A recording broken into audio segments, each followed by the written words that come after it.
but Are we really on? yeah, yes. We've left?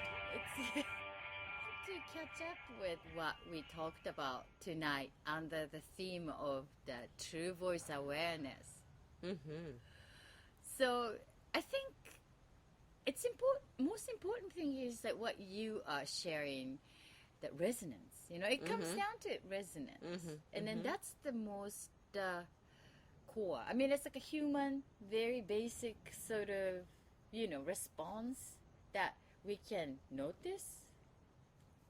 And then I think that resonance through voice is very, like, located in a close, if there is a location, I think it's a very around neighbors. What do you think about that? Well, if we can develop a way of remembering Helicopters. to pay attention to what we're resonating with, if we can have that as our primary focus, it would be really interesting to see what the outcome of that is. Like if we had that as our highest priority. Like you say, it's all around us. That we're that we're always responding to life around us. So we're already responding to it. So why not be aware of how we are responding? Right. You know, I mean, I guess it's really like between, like, I guess if we're not conscious, we're reacting, and if we are conscious, we are responding. So it's a much more enjoyable life when we actually choose to respond in a way that feels most true, like our true voice. And then I think we're so much conditioned to not to. Maybe it's a culture influence, but it's like unspoken true voice is sort of like a beauty perception attached to it. You know what I'm saying? It's like an art of not speaking or something like that. And then it's the pain is a part of art or whatever, like a weird association. Well, you know, my personal experience you're inviting me to come and speak, and we have a lot in common in that way. And people that listen to and watch the show are also probably interested in the type of things we're speaking about. Right. And if we are able to keep a fresh openness to life, then we're able to possibly hear and listen better to what's being brought. And the true voice is about listening. It's about listening to what's truly, like what's our heart's desires. And I just think that this is there's something about this time where there's a lot of talk about this kind of thing, where there's a lot of talk about pay attention to who you are and what, gets you excited, and I think the part of really, like what you were saying about actually having a two-step program where you're actually following up and you're implementing what it is that's floating your boat. Because we can sit back all day and dream about whatever we love, but to actually be on our, like this experience now that I was talking about, to actually have that feeling of the 30 minutes speaking, and on a TV type situation, that until I experienced it, I didn't realize how valuable it was. It was after I did this with you, I knew with the wondering always comes the blundering.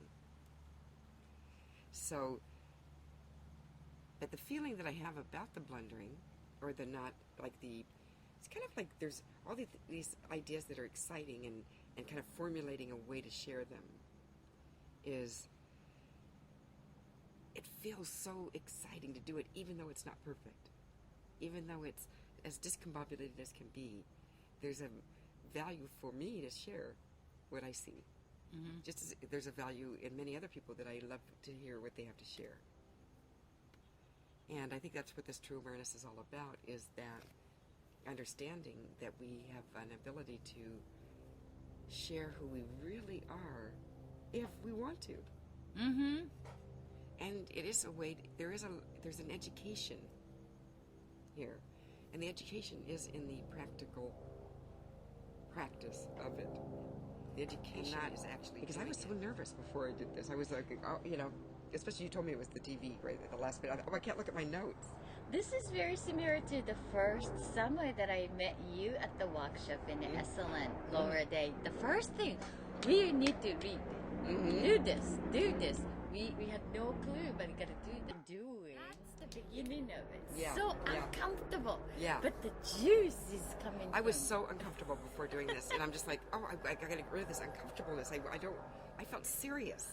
Like I was like looking at my notes going, what do I have here? Because everything keeps moving, and it's all developing into a better and better feeling for myself. But to actually formulate the words, to articulate it is, it feels like, it almost feels like you have a guardian, you know, like there's somebody giving you a wish or something like, it's like having a part of life enter that I wasn't aware of before, where I was like supported to really say what it is that I feel.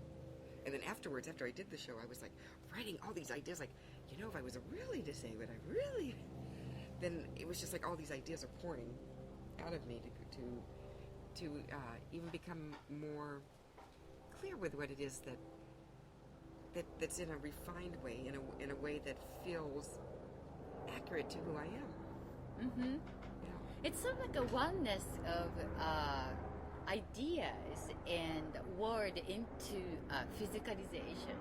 It's more dimension attached to what we are talking, and then talk is coming from within.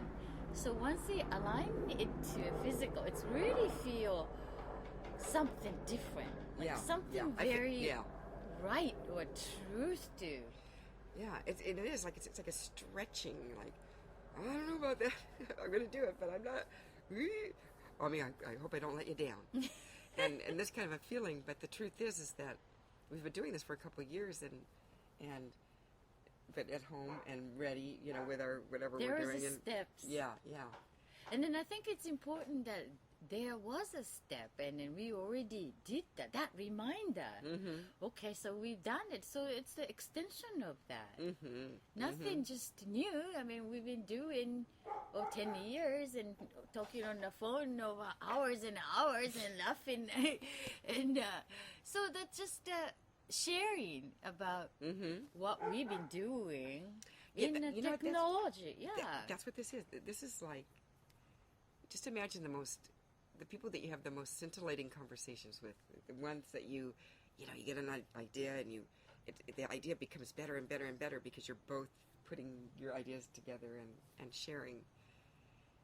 I mean, that's what this is really about, because I know that when I just listen to you speak, I'm like, wow, that's really, I've observed that you have got a really clear intention of sharing specifically those two steps, which basically it's the implementation, the actual practice of it. Practical. Yeah, it is so practical. Practice.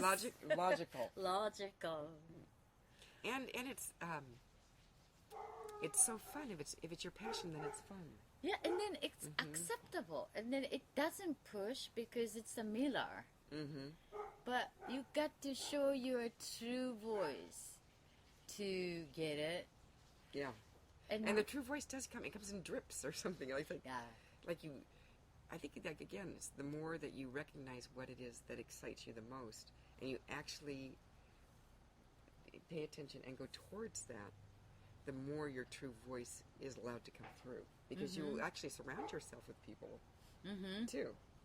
So those synchronicities and all of that, that's the most underlying, deepest, richest part of it, is that it increases our enjoyment and by connecting with each other.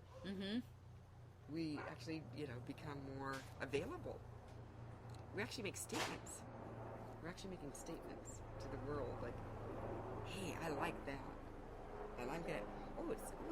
There's a class, or there's this, or there's that, or I can, but it's a knowingness that. Yeah, the knowingness is the clarity that once it comes to awareness, that is able to, transform easily. And then what I notice is that when I not work for myself through voice, but work for someone, other client, it's easy to see with the detached state. I mean, that's what the nature is. And that point, I forgot what I was going to talk about, but anyhow,